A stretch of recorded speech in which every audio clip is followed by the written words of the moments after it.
Welcome to the second part of DOS. इस chapter में हम लोग ये सीखेंगे कि ये डॉस के थ्रू से किस तरह से फोल्डर बनाया जाता है, उसे डिलीट किया जाता है, रीनेम किया जाता है, या डायरेक्टरी के अंदर जाना होता है या डायरेक्टरी से बाहर आना होता है।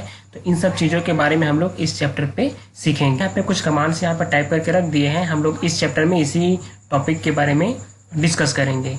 तो चलिए स्टार्ट करते हैं। तो जैसा कि मैं आप देख सकते हैं कि मैं कमांड के थ्रू से डी ड्राइव पे एंटर हो गया हूँ और इस तरफ मैंने डी ड्राइव को ओपन करके रखा है। अब मैं जो कमांड यहाँ पे एंटर करते जाऊँगा उस कमांड का सेम टू सेम जो वर्क हो रहा है आपको यहाँ पे डायरेक्टली शो होते जाएगा। ओके, तो सबसे पहले हम लोग ये सीखते हैं कि एमडी या मैक डायरेक्टरी जो dir जो होता है उसका फुल फॉर्म जो होता है डायरेक्टरी होता है। मैं आपको लिख भी देता हूँ, dir का जो फुल फॉर्म होता है वो डायरेक्टरी होता है। ओके, तो इस चैप्टर में हम लोग सीखेंगे कि एमडी मतलब किस तरह से फोल्डर बनाया जाता है। तो देखिए मैंने यहाँ पे टाइप किया एमडी मतलब मेक डायरेक्टरी। यहाँ पे जाने के बाद मैं कोई भी एक नाम लिख दिया, जैसे मैंने यहाँ पे दे दिया श्री। अब इसको मैं एंटर प्रेस करता हूँ। अब देखेंगे यहाँ डी ड्राइव पर एक फोल्डर बन गया। क्लियर? अगर आप चाहे तो एम के dir मतलब मेक डायरेक्टरी, इसका भी फुल फॉर्म वही होता है। और यहाँ पे स्पेस देके जो भी आपको नाम लिखना है, जैसे मैंने श्री और 2 लिख दिया, तो आप देखेंगे यहाँ पे श्री 2 के नाम से एक फोल्डर बन गया। इस तरह से डॉस में 2 तरीके से फोल्डर बनाया जा सकता है। आप कोई भी तरीका यूज कर सकते हैं, दोनों सेम वर्क करता है। उसके बाद इस बने हुए फोल्डर को डिलीट करना होता है, तो उसके लिए आपको rd टाइप करना होता है। ध्यान देंगे rd का जो फुल फॉर्म होता है रिमूव डायरेक्टरी होता है। मैं यहाँ पर टाइप कर देता हूँ रिमूव डायरेक्टरी। ओके, तो rd लिखने के बाद पे आपको यहाँ पे जिस फोल्डर को डिलीट करना होता है, जैसे मुझे श्री नाम के फोल्डर को डिलीट करना होगा तो उस rd लिखने के बाद स्पेस देंगे और श्री टाइप कर दिया मैंने और एंटर प्रेस कर दूंगा। एंटर प्रेस करते ही आप देखेंगे यहाँ का जो फोल्डर है वो डिलीट हो जाएगा। तो मैंने यहाँ पे क्या कर दिया, डिलीट एंटर कर दिया। अब देखेंगे यहाँ पे जो फोल्डर है वो डिलीट हो गया। उसी तरह से rd के बाद आप यहाँ पे rmdir भी टाइप कर सकते हैं। इसका भी फुल फॉर्म रिमूव डायरेक्टरी ही होता है। इसके भी थ्रू से आप फोल्डर को डिलीट कर सकते हैं। तो मैं यहाँ पे श्री 2 टाइप कर दिया, जिसको मैंने मैक डायरेक्टरी के थ्रू से बनाया था। तो इसको भी मैंने क्या कर दिया, डिलीट कर दिया। तो इस तरह से डॉस में कोई भी फोल्डर को बनाया जाता है और डिलीट किया जाता है। क्लियर हो गया? उसके बाद md मैंने श्री टाइप कर दिया, तो फिर से यहाँ पे फोल्डर बना लिया मैंने। ओके, अब मुझे क्या करना होगा, इस फोल्डर को रीनेम करना होगा। तो आपको क्या करना होगा, सिंपल सी ren टाइप करना है और जो भी आपको फोल्डर, जिस फोल्डर को आपको रीनेम करना है उसका नाम टाइप करेंगे, स्पेस देंगे। उसके बाद में उस फोल्डर को किस नाम से करना है, जैसे मैं यहाँ पे टाइप कर देता हूँ कंप्यूटर। तो जो श्री नाम का जो फोल्डर है वो कंप्यूटर नाम से रीनेम हो जाएगा। अब देख लीजिए यहाँ पे श्री नाम को नाम दिख रहा है। मैं एंटर प्रेस करूंगा तो यहाँ पे श्री नाम जो है वो क्या हो गया, कंप्यूटर हो गया। क्लियर? इसी तरह से आप इसको RENAM रीनेम फुल फॉर्म भी आप लिख सकते हैं, दोनों सेम काम करता है। तो मैं यहाँ पे रीनेम लिखूंगा और अब जो कंप्यूटर नाम का जो फोल्डर है इसको मैं दूसरे नाम से चेंज कर देता हूँ, जैसे मैं टाइप कर देता हूँ श्री नाम से। तो यहाँ पे जो कंप्यूटर नाम का जो फोल्डर है वो श्री नाम पे चेंज हो जाएगा। क्लियर? तो इस तरह से फोल्डर बनाना और फोल्डर को रीनेम करना, फोल्डर को डिलीट करना। क्लियर हुआ? अब सीखते हैं कि किसी फोल्डर के अंदर फोल्डर कैसे बनाया जाता है। तो जैसे आपको यहाँ पे दिख रहा है कि श्री नाम का एक फोल्डर है। ओके, अब मुझे इसके अंदर एक और फोल्डर बनाना होगा। तो उसके लिए क्या करना होगा, हमको इस फोल्डर के अंदर पहले इंसर्ट करना होगा। तो उसके लिए क्या करना होगा, आपको cd कमांड देना होगा। जैसे मैं यहाँ पे प्रेस करता हूँ cd श्री, तो यहाँ पे मैं श्री नाम के फोल्डर के अंदर चले गया। ध्यान देंगे सबसे पहले आपको सिर्फ D कॉलम दिख रहा था, अभी D के अंदर श्री भी शो हो रहा है। इसके अंदर मैं अब फिर से md टाइप करता हूँ और कोई भी नाम टाइप कर देता हूँ, जैसे मैं यहाँ पे टाइप कर दिया CPU। तो अब श्री फोल्डर के अंदर पे CPU नाम का एक और फोल्डर तैयार हो जाएगा। चेक कर लेते हैं, यहाँ पे बन गया। तो इस तरह से फोल्डर के अंदर एक और सब फोल्डर आप इस तरह से बना सकते हैं। अब आपको इस फोल्डर से बाहर आना होगा, तो उसके लिए आपको क्या करना होगा, cd डॉट cd के बाद डबल डॉट लगाएंगे तो फिर से इस फोल्डर से बाहर आ जाएंगे। इस तरह से फोल्डर से बाहर भी आ सकते हैं।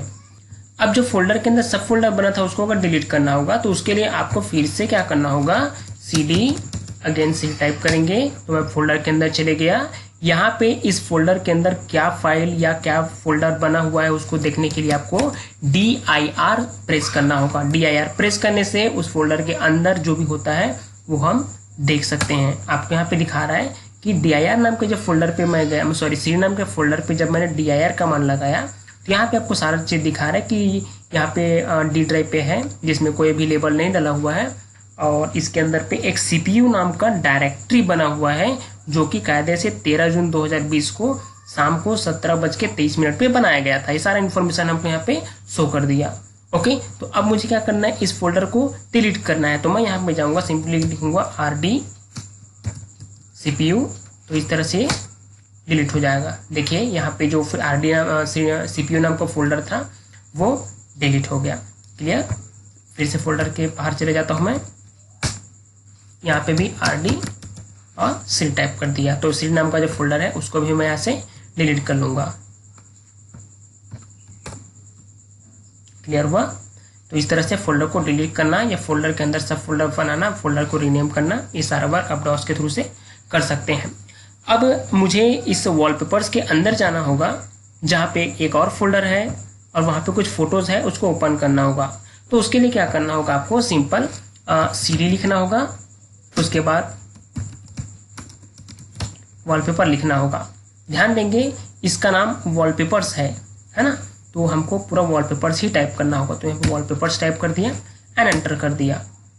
अब इसके अंदर मैं DIR प्रेस करूँगा तो यहाँ पे शो करेगा कि वॉलपेपर्स के अंदर पे बेबी और फ्लावर्स 2 नाम से फोल्डर बना हुआ है। मैं सपोज चले जाता हूँ बेबी नाम के फोल्डर पे, तो अगेन फोल्डर के अंदर जाने के लिए हमने क्या लिखा था, CD। ओके, CD और बेबी। तो यहाँ पे आप देखेंगे अब मैं D ड्राइव के अंदर वॉलपेपर्स के अंदर बेबी नाम के फोल्डर पे आ चुका हूँ।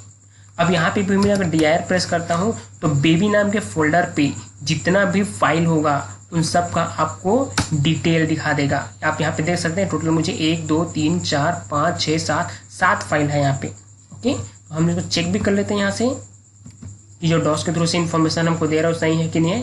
करेक्ट, यहाँ पे 7 फाइल है। क्लियर। अब हमको यहाँ पे क्या करना होगा, मान लीजिए पहले फाइल को ओपन करना होगा। तो देखिए इसका नाम क्या दिखा रहा है, 1, लेकिन कायदे से ये कौन से फॉर्मेट में है, JPG फॉर्मेट में। इसको चेक करने के लिए आप प्रॉपर्टीज में जाइए, यहाँ पे आप देखेंगे ये JPG फॉर्मेट में है। यही चीज आपको यहाँ पे भी दिखा रहा है कि JPG फॉर्मेट में है सारा फाइल, 1.jpg। क्लियर। यहाँ पे JPG, MP3, VLC, MP4 काफी टाइप का जो फाइल टाइप हो सकता है जिसको एक्सटेंशन बोलते हैं। फाइल के लिए एक्सटेंशन लगाना कंपलसरी होता है। क्लियर।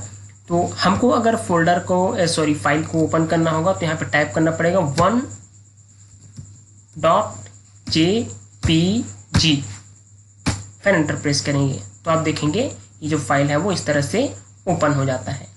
क्लियर हुआ। तो इस तरह से आप इसका यूज कर सकते हैं। अब हमको अगर फोल्डर से बाहर जाना होगा तो सिंपल है CD डॉट डॉट फिर CD डॉट डॉट, इस तरह से फोल्डर से बाहर आ सकते हैं। अगर आपको काफ़ी सारे फोल्डर्स के अंदर एक बार में ही एंटर करना होगा, CD स्पेस वॉलपेपर्स मैंने टाइप किया, उसके बाद फॉरवर्ड स्लैश लगाइए, फिर जिस फोल्डर के अंदर जाना है, सपोज मुझे अब जाना है इस फ्लावर्स फोल्डर के अंदर पे जाना है, तो यहाँ पे FLOWERS फ्लावर्स मैंने टाइप कर दिया और एंटर प्रेस कर दिया। तो आप देखेंगे यहाँ पे डायरेक्टली मैं एक ही बार में, मुझे 2 बार CD कमांड नहीं लगाना पड़ा। एक बार मैंने CD लिखा, उसके बाद जिस फोल्डर के अंदर जाना है मैं फॉरवर्ड स्लैश लगा के उसको पाथ दे सकता हूँ और डायरेक्टली एक बार में ही मैं उस फोल्डर के अंदर पे एंटर कर सकता हूँ। क्लियर हुआ।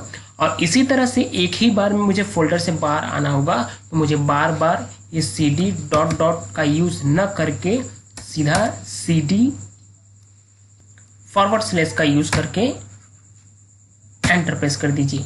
देखेंगे आप डायरेक्टली उस ड्राइव से सीधा ड्राइव के अंदर पे आ गए, मतलब आप सीधा डायरेक्टली फ्लावर्स के बाहर भी आ गए, उसके बाद वॉलपेपर्स के अंदर भी बाहर आ गए और डायरेक्टली आप D ड्राइव के अंदर पे आ गए। तो इस तरह से काफ़ी सारे डायरेक्टरीज से एक ही बार में हमको एग्जिट होना होता है, तो उसके लिए आप CD और फॉरवर्ड स्लैश का यूज़ कर सकते हैं। तो ये आपको समझ में आ गया होगा। अब मुझे चीज़ ये बताना है कि जो हम लोग cd कमांड यूज़ किए हैं उसका फुल फॉर्म क्या होता है। cd जो कमांड होता है उसका फुल फॉर्म होता है change directory. Okay, change directory होता है, तो इस चीज़ का फुल फॉर्म आप ध्यान रखेंगे। तो आई थिंक इतना क्लियर हो गया होगा। अभी मेरे पास में एक और कमांड है जिसको मुझे एक्सप्लेन करना होगा, वो है डॉस की। डॉस की जो रहता है वो हमारे डॉस में हमने जितना भी अभी तक इस चैप्टर पे जितना भी हमने कमांड को यूज़ किया है उन कमांड्स के हिस्ट्री को चेक करने के लिए, हिस्ट्री को देखने के लिए यूज़ किया जा सकता है। तो उसको कैसे यूज़ करते हैं वो मैं आपको बताता हूँ। तो उसके लिए क्या करना होगा, आपको यहाँ पे ड्राइव पे जाना होगा और यहाँ पे आपको F7 प्रेस करना होगा। क्या प्रेस करना होगा, F7 की प्रेस करना होगा अपने कंप्यूटर से। ओके, तो मैं यहाँ पे F7 प्रेस कर रहा हूँ। जैसे मैं F7 प्रेस करूँगा आप देखेंगे यहाँ पे मैं जितना भी कमांड यूज़ किया है उन सब का एक पॉपअप जो है वो शो हो जाता है। तो मुझे जिस कमांड के भी अंदर पे एंटर करना होगा उसमें मैं डायरेक्टली यहाँ पे सेलेक्ट करके एंटर प्रेस कर सकता हूँ। जैसे मैं यहाँ पे चले जाता हूँ MD CPU। Okay, MD CPU लिखते ही वो कमांड जो है वो रन हो जाता है। तो उसके लिए मैं क्या करता हूँ,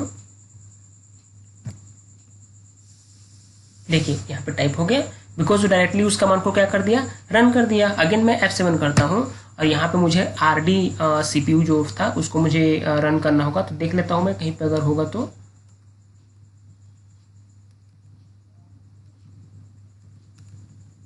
ये है, ठीक है, 14th नंबर के 14th नंबर के हिस्ट्री पे यहाँ पे शो कर रहा है। तो मैं इसको जैसे प्रेस करूंगा तो ये जो RD CPU नाम का जो कमांड है वो रन हो जाएगा, जिसके थ्रू से मैं इस CPU नाम का फोल्डर है उसको डिलीट कर सकता हूँ। तो मैं यहाँ पे एंटर प्रेस करता हूँ, देखिए रन हो गया। तो इस तरह से आप इसका हिस्ट्री को एकदम इजीली से यूज कर सकते हैं। उसी तरह से F7 के बाद में आप F8 की प्रेस करके भी आप इसके जो वो होता है जो हिस्ट्री होता है उसको चेक कर सकते हैं। जैसे मैं यहाँ पे F8 प्रेस करता हूँ तो देखेंगे जितना भी मैंने यूज़ किया हुआ है इसके पहले कमांड को उनको एक एक करके यहीं पे ही शो कर देता है, ठीक है। और उसी तरह से अगर आपको डायरेक्टली किसी कमांड के नंबरिंग पे जाना होगा तो उसके लिए आपको F9 प्रेस करना होगा। F9 प्रेस करके आप एक कमांड का नंबर टाइप कर सकते हैं। जैसे मैं 5 नंबर टाइप कर दिया तो 5 नंबर पे जो भी कमांड यहाँ पे रन हुआ था होगा उसको एक बार में ही ये रन कर देता है। क्लियर हुआ। अब इसको आपको क्लोज करना होगा तो उसके लिए आपको अल्ट के साथ F7 की प्रेस करना होगा, ठीक है। तो इसको मैं अल्ट के साथ F7 की प्रेस कर देता हूँ तो फिर ये डॉस की का जो यूज रहेगा वो बंद हो जाता है। क्लियर हुआ आपको। तो इस तरह से हमने एक फोल्डर को बनाना, उसको डिलीट करना, उसको रीनेम करना, फोल्डर के अंदर एंटर करना, फोल्डर के बाहर आना, फोल्डर के डायरेक्टरी को चेक करना और डॉस की मतलब जो हमने कमांड्स दिए उसकी हिस्ट्री को चेक करना इस चैप्टर पे सीखे हैं। क्लियर।